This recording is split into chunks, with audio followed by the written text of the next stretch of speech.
in an upper room. We're up on a hill.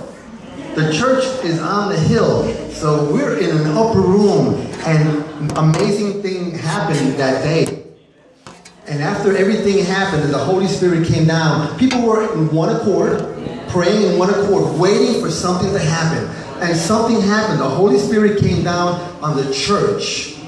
And I remember Peter went out and he said, this is prophesied in Joel, that in the latter days the Spirit will be poured on all flesh. Our sons and daughters will prophesy. Our young men will see visions, and our old men will dream dreams. So we're going to sing the song, Open Up the Heavens. And I'm going to ask you to get up on your feet. And as we sing this song and as we pray, God, let it happen in this place right now. As we pray for the community, as we pray for the children, as we pray for the families and the government, that your Holy Spirit would pour down on this place. We know He's here. Because where there's 2 or 3 gathered in His name, Jesus is here. The Father is here.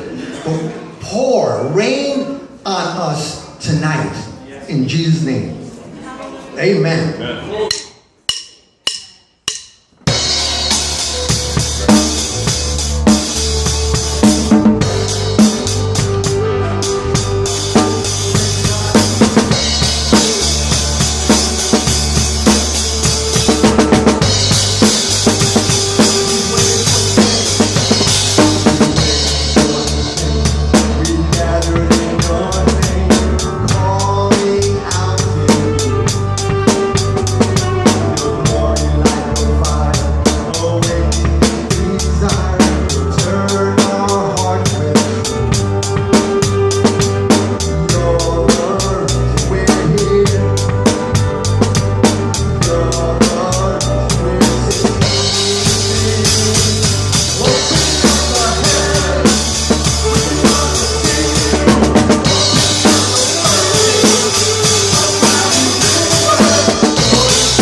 to Him. Glory to His name.